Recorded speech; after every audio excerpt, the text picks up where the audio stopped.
कल हमने ग्राफ जब किए थे तो एक टर्म आ रही थी बार बार, threshold frequency. So what do you mean by threshold frequency?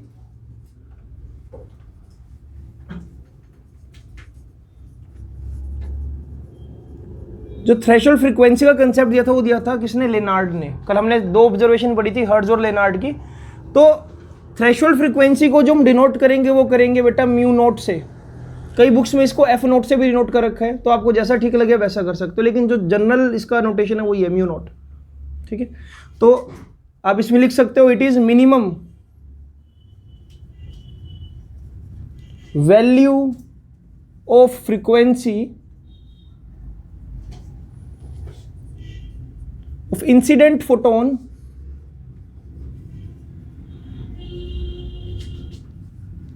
with which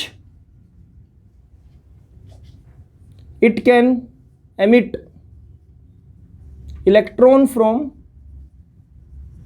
metal surface। यानी कि एक तरह से अगर हम वर्क फंक्शन की बात करें दोबारा से, वर्क फंक्शन मैंने डिफाइन किया था फाई नोट से, और फाई नोट का मतलब क्या था? H mu note. मतलब फाई नोट का मतलब था H mu naught, h mu बोला था बेसिकली तब मैंने, और मैंने तब बोला था कि ये मिनिमम एनर्जी है, दिस इज मिनिमम एनर्जी जो किसी फोटो इलेक्ट्रॉन को चाहिए बाहर निकलने के लिए। तो डेफिनेटली जो ये म्यू है इसको मैं अब रिप्लेस करके लिख सकता हूं एच म्यू नोट, कि यानी कि कम से कम इतनी फ्रीक्वेंसी तो चाहिए ही चाहिए इसको बाहर निकलने के लिए, राइट। तो मैं ये बोलूंगा कि भाई जो फाई नोट है it can be written as h mu naught, और इस म्यू नोट का मतलब क्या होगा? Threshold frequency. इसको थोड़ा सा भी समझते हैं एग्जांपल से भी। इसको अगर मैं कन्वर्ट कर दूंगा और ऐसा लिख दूंगा h C by lambda naught, तो इस लैम्डा नोट को मैं क्या बोलूंगा सेम वे में? Threshold wavelength.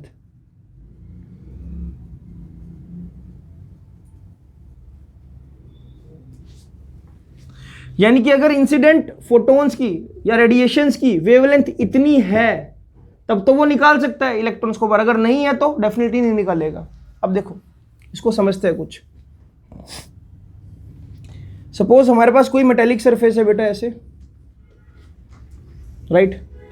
इसके जो वर्क फंक्शन की वैल्यू है यानी कि फाई नोट की वैल्यू है वो हमको ऐसे गिवन है कुछ 75H सपोज ऐसे गिवन है। इससे मुझे इस बात का आइडिया हो गया कि अगर वर्क फंक्शन इतना दे रखा है तो रेडिएशन की फ्रीक्वेंसी कम से कम कितनी होनी चाहिए? 75 हर्ट्ज रेंज की, 75। अगर 75 है तो इलेक्ट्रॉन बाहर निकल जाएगा। अगर यही रेडिएशन की जो फ्रीक्वेंसी है वो 70 होगी तो नहीं निकलेगा, सिर्फ इलेक्ट्रॉन एक्साइट होगा। इतनी फ्रीक्वेंसी हुई 75 तो निकल जाएगा, अगर कम हुई तो सिर्फ एक्साइट होगा, निकलेगा नहीं। ठीक है, अगर 75 से ज़्यादा हो गई, मान लो यहाँ पर जो इंसिडेंट रेडिएशन की जो फ्रीक्वेंसी है वो 175 होगी, तो क्या होगा? जो इलेक्ट्रॉन बाहर निकलेगा वो बहुत ज़्यादा एनर्जेटिक वे में निकलेगा, क्योंकि 75H तो कैसे यूज़ हो जाएगा? सिर्फ और सिर्फ उसको बाहर निकालने में, और बाकी की जो बची हुई एनर्जी है वो क्या उसको मूव कराएगी। क्लियर है?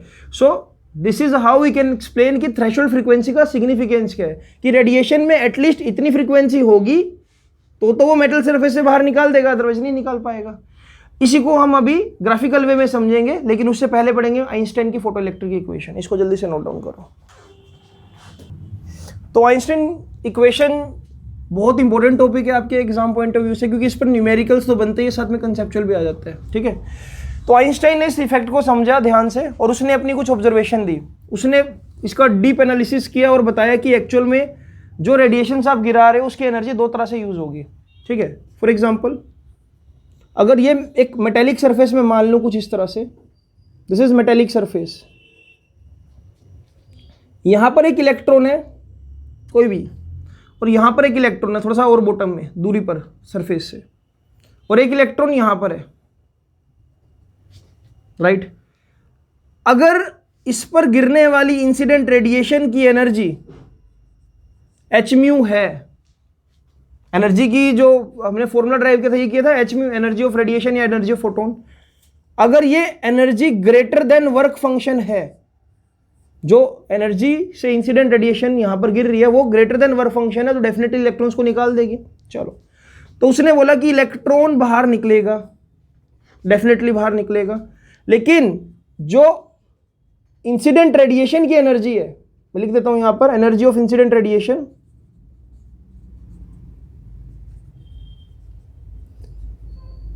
ये दो तरह से यूज होगी।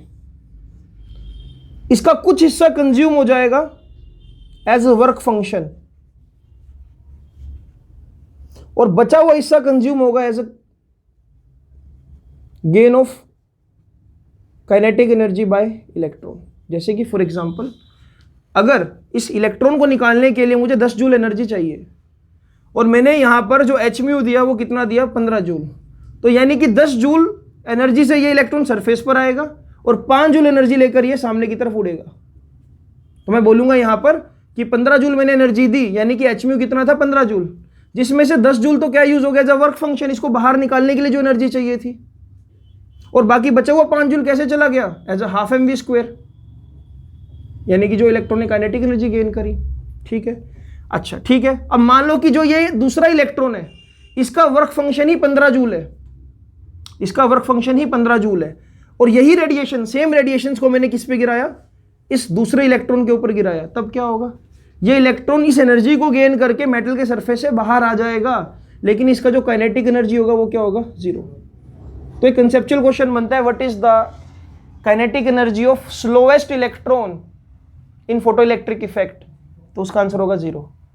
इसका मतलब सारी की सारी एनर्जी सिर्फ इस इलेक्ट्रॉन को एक्साइट करके सरफेस तक ले आई, लेकिन मूव नहीं करा पाई। ओके, जो तीसरा इलेक्ट्रॉन है इसके लिए वर्क फंक्शन है 25 जूल, यही सेम रेडिएशन 15 जूल की आपने इसके ऊपर गिराई,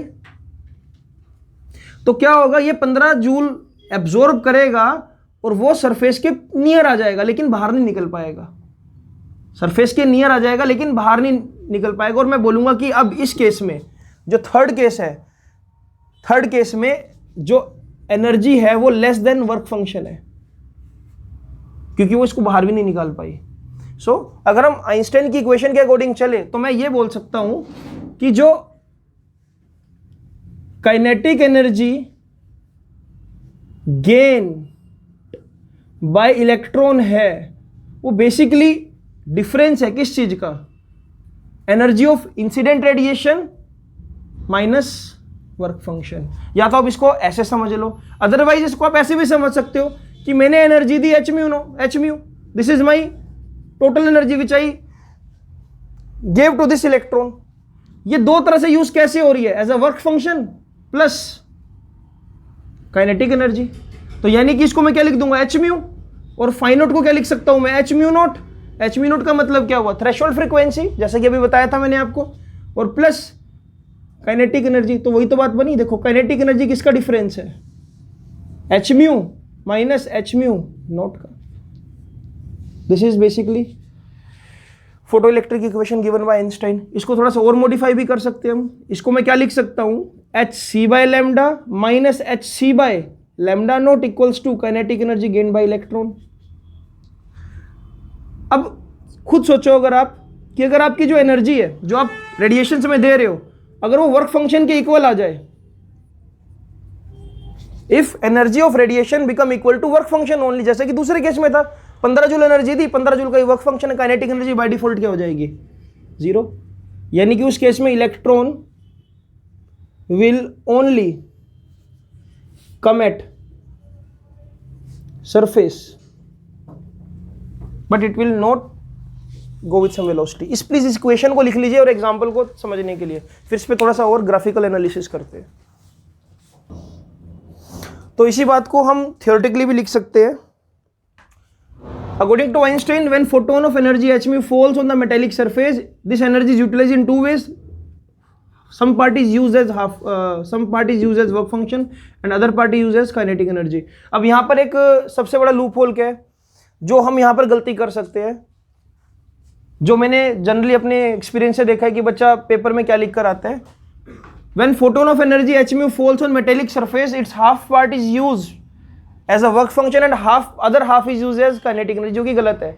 आप नहीं कह सकते कि आधा आधा यूज होगा, ये हो सकता है वर्क फंक्शन कम हो और काइनेटिक एनर्जी ज्यादा हो, समझ पा रहे हो, इसलिए कभी हमने हाफ ऑफ वर्ड यूज नहीं करना, some part and other part, simple ये यूज करना है। अब इसके ना कुछ फीचर है, आइंस्टाइन ने इस इक्वेशन से ये भी बात बता दी, देखो काइनेटिक एनर्जी क्या आ रही है अगर आप ध्यान से देखो, H mu minus H mu naught. अब मुझे पता है कि इसको यही लिखा जा सकता है kinetic energy is equal to h common mu minus mu naught, और मुझे ये पता है कि म्यू नोट तो फिक्स चीज है, एक थ्रेशोल्ड फ्रीक्वेंसी तो फिक्स है कि इतनी फ्रीक्वेंसी होगी तो निकल जाएगा इलेक्ट्रॉन, नहीं होगी तो नहीं निकलेगा। यानी कि अगर मैं इस म्यू को बढ़ाता हूं, सी ये इंपॉर्टेंट बात है, अगर मैं इस म्यू को बढ़ाता हूं, म्यू का मतलब है कि अगर मैं फ्रीक्वेंसी ऑफ रेडिएशन को बढ़ाता हूं तो बाय डिफॉल्ट ये वैल्यू बढ़ जाएगी। सपोज करो अभी ये वैल्यू क्या है 2 - 1, ये तो 1 रहेगा हमेशा मान लो। इसको अगर मैं 5 कर दूं फिर काइनेटिक एनर्जी ज़्यादा हो गई, इसको मैं 10 कर दूं तो और ज़्यादा हो गई। इससे ये पता लगा कि जब भी हम इंसिडेंट रेडिएशन की एनर्जी बढ़ाएंगे तो निकलने वाला जो इलेक्ट्रॉन है वो ज़्यादा एनर्जेटिक होगा। ये बात हमने कल स्टॉपिंग पोटेंशियल में भी सीखी थी जब मैंने फ्रीक्वेंसी वर्सेस स्टॉपिंग पोटेंशियल का ग्राफ प्लॉट किया था, राइट। तो ये बात हम लिख सकते हैं यहाँ पर कि kinetic energy of electron only depends on frequency not on intensity. लिख देता हूँ, kinetic energy of electron is independent of intensity of radiation. अगर इन केस कभी एग्जाम में ग्राफ प्लॉट करना आ जाए, जो कि सीबीएसई दे सकती है ग्राफ, तो ग्राफ कैसा होगा देख लो जरा एक बार। अगर आपको बोला जाए कि plot a graph between intensity and kinetic energy of photo electron, मतलब अगर ग्राफ ऐसा आ जाए कि ग्राफ प्लॉट करो इंटेंसिटी ऑफ रेडिएशन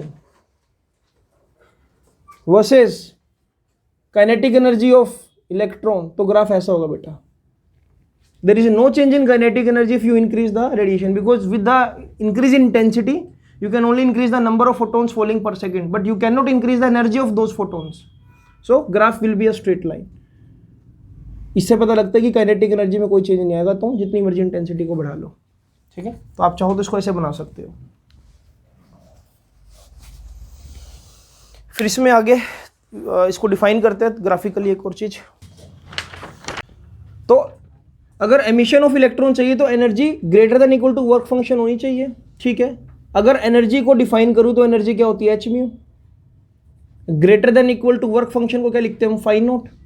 यानी कि जो फ्रीक्वेंसी है अगर वो greater than equal to phi naught by H factor आ जाए तो रेडिएशन इंसिडेंट होकर इलेक्ट्रॉन्स को निकाल सकती है, ठीक है। यानी कि फ्रीक्वेंसी या तो इसके इक्वल हो या इससे ज्यादा हो, तो मिनिमम फ्रीक्वेंसी क्या होगी, मिनिमम फ्रीक्वेंसी क्या होगी जो फोटो इलेक्ट्रॉन्स को निकाल दे, that will be mu equals to phi naught by h, और इसको मैं क्या नाम दे दूंगा यहाँ पर म्यू नॉट, क्योंकि ये कौन सी फ्रीक्वेंसी बन जाएगी अब थ्रेशोल्ड फ्रीक्वेंसी, यानी कि वो मिनिमम फ्रीक्वेंसी जो इलेक्ट्रॉन को निकाल सके।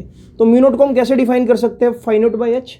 अच्छा, अगर हम काइनेटिक एनर्जी की इक्वेशन दोबारा से लिखे जो भी हमने लिखी थी, that was h mu minus work function, तो यहाँ पर अगर मैं वैल्यू डालूँ तो देखो क्या मिल रही है, kinetic energy is equal to h, mu को लिख देता हूँ मैं सी बाय लैम्डा, या फिर इसको चलो म्यू रहने दो यहाँ पर अभी, h mu minus phi naught को क्या लिख सकता हूँ मैं एच म्यू नोट, और म्यू नोट की वैल्यू कितनी है बच्चों देखो अभी डिफाइन करी ना हमने यहाँ पर, तो h mu minus h phi by h. तो काइनेटिक एनर्जी को हमने देखो एक नया रूप दे दिया यहाँ पर, kinetic energy is equal to h mu minus h phi by h, यानी फाई नोट बाय एच।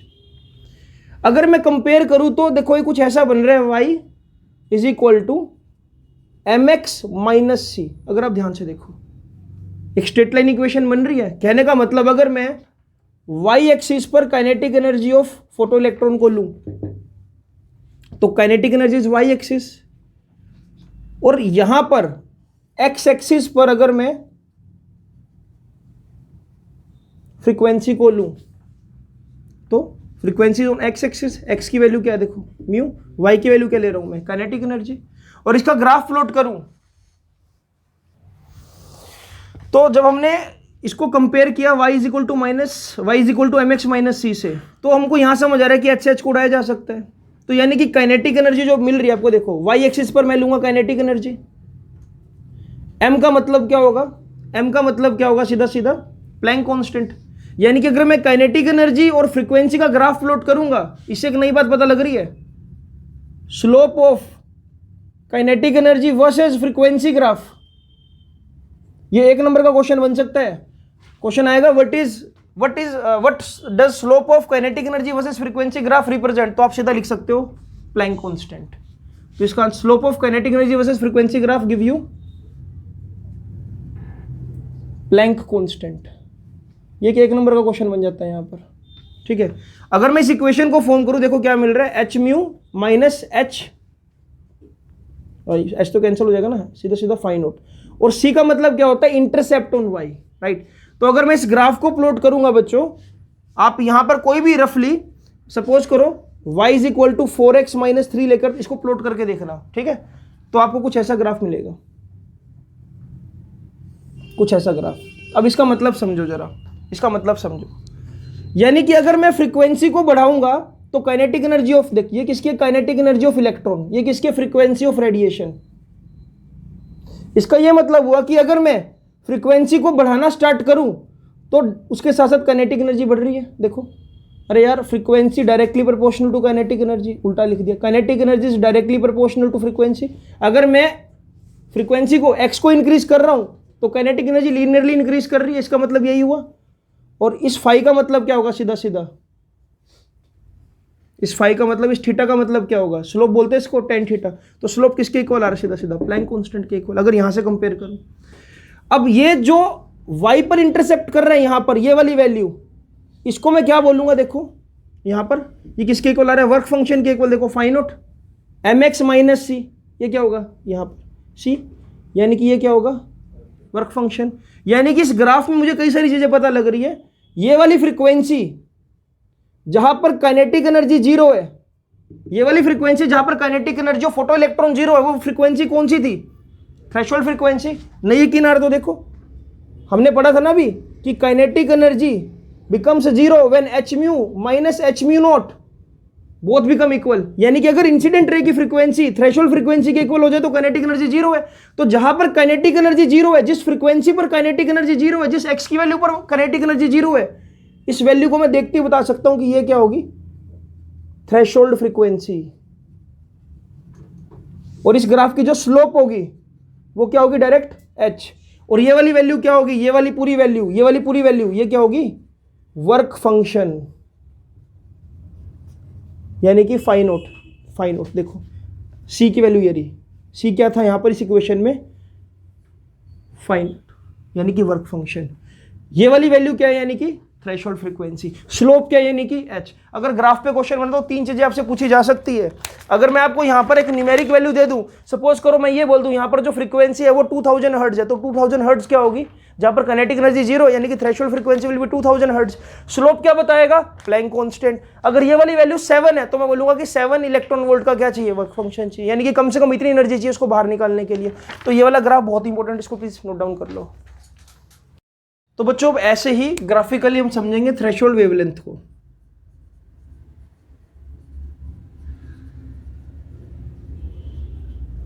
सो ये थ्रेशोल्ड वेवलेंथ का क्या कंसेप्ट है, देखिए सी, एमिशन तभी पॉसिबल है जब energy of incident radiation greater than equal to work function हो। इसको मैं क्या लिख सकता हूं, hc by lambda greater than equal to work function. इसको और मैं क्या लिख सकता हूं, 1 by lambda greater than equal to phi naught upon में एच सी। कुछ गलत तो नहीं है, लेकिन हाँ अगर मैं इसको वैसे लिख दूं, लैम्डा, इसको रिवर्स कर दूं, इसको लैम्डा कर दूं, तो ये साइन रिवर्स हो जाएगा, less than equal to H C by phi naught. यानी कि अगर मुझे मिनिमम वेवलेंथ निकालनी है तो वो क्या आएगी, थ्रेशोल्ड वेवलेंथ। वो मिनिमम वेवलेंथ जहां पर इलेक्ट्रॉन्स बाहर निकलने लग जाए, तो lambda should be less than equal to H C by phi naught, right. मतलब lambda naught should be equal to H C by phi naught. और इस लैम्डा नोट को मैं क्या बोलूंगा, डेट मिनिमम वेवलेंथ, जिसको हम बोल सकते हैं वर्क फंक्शन भी, वर्क फंक्शन नहीं सॉरी, थ्रेशोल्ड वेवलेंथ भी।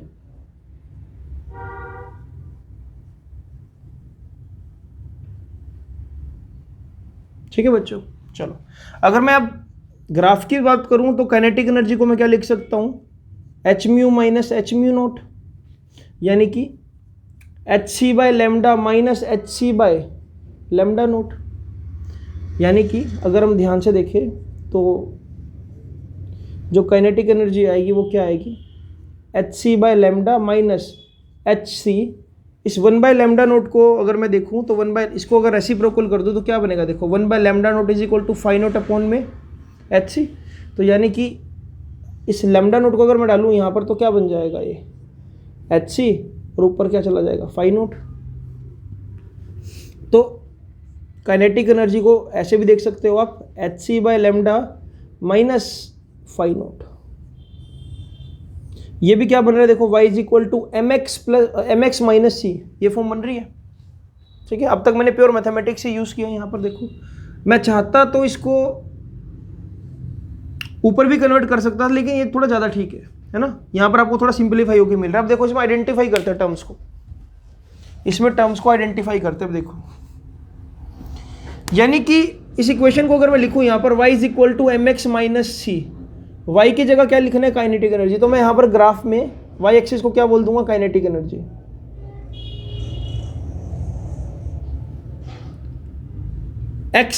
x की जगह क्या आएगा, देखो अगर यहाँ पर kinetic energy is equal to देखो तो ये आ रहा है hc इंटू 1/λ। तो यानी कि x एक्सिस पर मैं बनाऊंगा 1/λ। Kinetic energy directly proportional to 1/λ, तो डेफिनेटली स्ट्रेट लाइन ही मिलेगा। और c की जगह क्या आएगा, वर्क फंक्शन। तो ये वही इक्वेशन बन रही है, देखो hc by lambda y is equal to mx minus C. तो इसका मतलब ये ग्राफ भी कुछ ऐसा बनेगा, इस तरह का। इसको क्या बोलूँगा मैं, c intercept on y। c की वैल्यू सीधा सीधा कितनी आ रही है, वर्क फंक्शन। यानी कि इसका जो स्लोप होगा, स्लोप किसके इक्वल आ रहा है, देखो m की वैल्यू कंपेयर करो तो क्या आ रही है, hc। तो जो स्लोप होगा बेटा वो क्या होगा, hc। यानी कि थीटा की वैल्यू क्या आएगी, सीधा सीधा अगर मैं निकालना चाहूँ सरल भाषा में, hc। और ये जो है ये वैल्यू क्या आएगी, 1/λ0, यानी कि थ्रेशोल्ड वेवलेंथ, 1 अपॉन में थ्रेशोल्ड वेवलेंथ।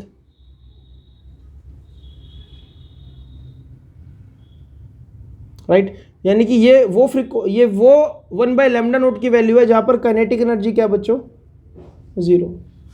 राइट, ये वो 1/λ0 की वैल्यू है जहां पर y एक्सिस क्या है, 0। यानी कि this is your threshold wavelength. तो इस तरह से आप इस ग्राफ को एनालिसिस कर सकते हो। मैं आपको ना इसको यूज करना सिखाता हूं कि कैसे ये ग्राफ मिल सकता है आपको। देखो एक ही ग्राफ से कई चीजें निकाली जा सकती है। अगर मैं बोलूं कि आपको हमने ग्राफ दे दिया बच्चों काइनेटिक एनर्जी वर्सेस फ्रीक्वेंसी का, मैंने ग्राफ दिया काइनेटिक एनर्जी वर्सेस फ्रीक्वेंसी का, और ग्राफ कुछ ऐसा दे दिया। ठीक है, मैं जानना चाह रहा हूं कि मुझे बताओ कि काइनेटिक एनर्जी ऑफ इलेक्ट्रॉन क्या होगी अगर frequency of incident radiation is 2.2 into 10 hertz. दूसरा क्वेश्चन, कैलकुलेट थ्रेशोल्ड वेवलेंथ इसी ग्राफ में। राइट, और इस ग्राफ में मैं वैल्यूज दे देता हूं। यहां पर मान लो ये वैल्यू कितनी है, 2.2 इलेक्ट्रॉन वोल्ट। ये वाली वैल्यू जो है, let us take for one example कि ये वैल्यू कितनी है, 1.9 इंटू 10 हर्ट्ज। क्लियर है। तो यहां से ना पहली बात का आंसर तो वैसे मिल जाएगा। देखो काइनेटिक एनर्जी क्या होती है, काइनेटिक एनर्जी होगी यहाँ पर H mu minus work function, है ना। ये हमने सीखा था अभी आइंस्टाइन इक्वेशन से। Total energy of incident radiation minus work function, वो डिफरेंस क्या होगा, काइनेटिक एनर्जी। एच म्यू की वैल्यू निकाली जा सकती है, म्यू गिवन है आपको। एच कितना होगा, 6.6 इंटू 10⁻⁻34। म्यू की वैल्यू कितनी है, 2.2 इंटू 10⁻10 माइनस फाई नोट तो डायरेक्ट आप निकाल सकते हो। ये रहा इंटरसेप्ट, फाई नोट कितना है 2.2 इलेक्ट्रॉन वोल्ट, तो ये हो जाएगा माइनस 2.2 इंटू 10⁻⁻19 इंटू 1.6, यानी कि 2.2 इलेक्ट्रॉन वोल्ट को अगर कन्वर्ट करना जूल में तो मैं क्या लिख सकता हूँ, 1.6 इंटू 10⁻⁻19 से मल्टीप्लाई करके। अब मैं जब सोल्व करूंगा तो मुझे काइनेटिक एनर्जी मिल जाएगी बच्चों यहाँ से। सो this is value of kinetic energy. Right, तो अगर मुझसे थ्रेशोल्ड वेवलेंथ पूछ रहे तो कोई बात नहीं, वो भी आसान है। यानी कि यहाँ पर मुझे क्या मिल रही है, म्यू नॉट, और म्यू नॉट को मैं क्या लिख सकता हूँ, सी बाई लेमडा नोट, यानी कि लेमडा नोट क्या हो जाएगा, सी अपॉन में म्यू नोट, यानी कि इस म्यू नोट को देखो यहाँ पर अगर मैं डिनोमिनेटर में रखूँ और ऊपर क्या रखूँ, स्पीड ऑफ लाइट, तो सोल्व करके मुझे थ्रेशोल्ड वेवलेंथ भी पता लग जाएगी। सो this is magic of studying graph, right. इस तरह से आप ग्राफ के बेसिस पर वेवलेंथ, थ्रेशोल्ड फ्रीक्वेंसी सब निकाल पाओगे, ठीक है। तो आज के लिए सिर्फ हम इतना ही छोड़ रहे हैं बच्चों, अगली वीडियो में हम कुछ करेंगे न्यूमेरिकल्स और इस चैप्टर को आगे लेकर जाएंगे। अगली वीडियो में सिर्फ और सिर्फ आपको न्यूमेरिकल्स मिलेंगे इन कंसेप्ट के ऊपर, तो इनके नोट्स अच्छे से बनाओ। आई होप आपको आज का लेक्चर बहुत पसंद आया होगा। Thank you so much for watching this.